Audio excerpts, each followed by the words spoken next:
If I'd start investing again with just £100, here's exactly how I'd do it. Because the truth is, you don't need thousands to begin investing. You just need the right mindset, the right platform, and the right plan.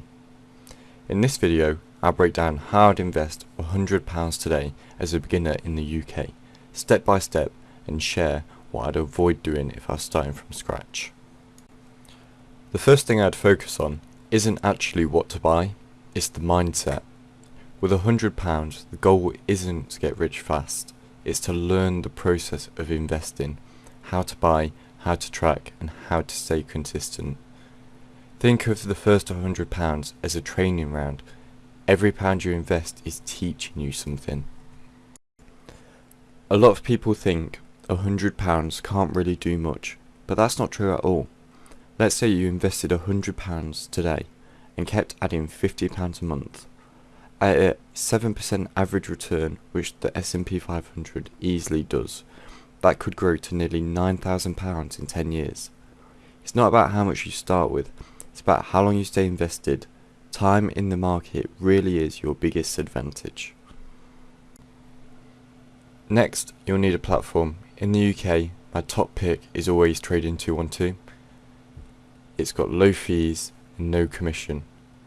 There are other options though, such as the Vanguard Investor, if you want something really simple and just easy to access.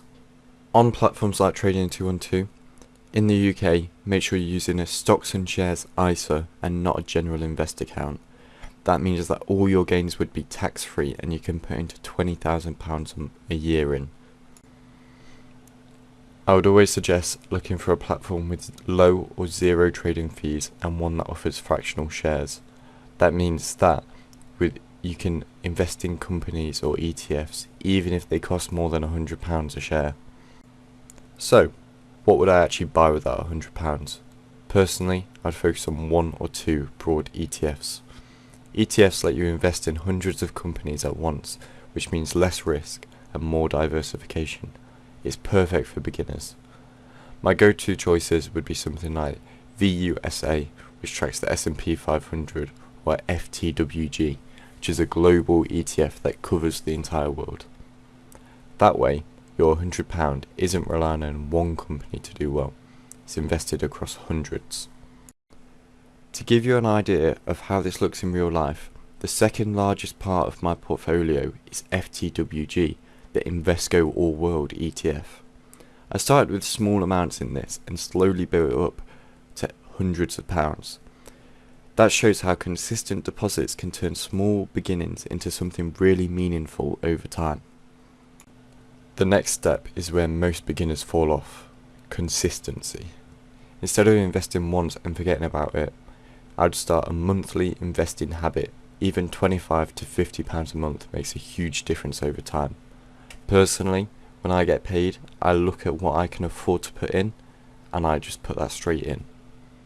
The goal isn't to time the market, it's to spend time in the market. That's how I've grown my portfolio from £200 to £3,600. If I was starting again, there are a few things I'd definitely avoid doing. The big one is chasing hype stocks. You may see on social media, but most of these are pump and dump schemes, which Trading 212 actually sends emails about how risky it is. Second thing is, don't panic if your portfolio drops. It's completely normal, and you may even be in the red for a little bit. Don't think £100 is too little to start. Every investor starts somewhere. It's about how long you actually spend investing. The earlier you begin, the more time your money has to grow. I started this channel because I wanted to show what it actually looks like to build an investing portfolio from the ground up. I'm 18, I started small, and I'm still learning myself, just like most people watching this video. So, if you're starting with £100 today, remember, that's the first of many deposits. You will look back one day and be glad you began. So, that's exactly how I'd start investing with just £100. Start small, stay consistent, and focus on learning. If you want to see what I'm personally invested in, check out my last video where I break down the 3 ETFs that I would own. Thanks for watching. I'll see you in the next one.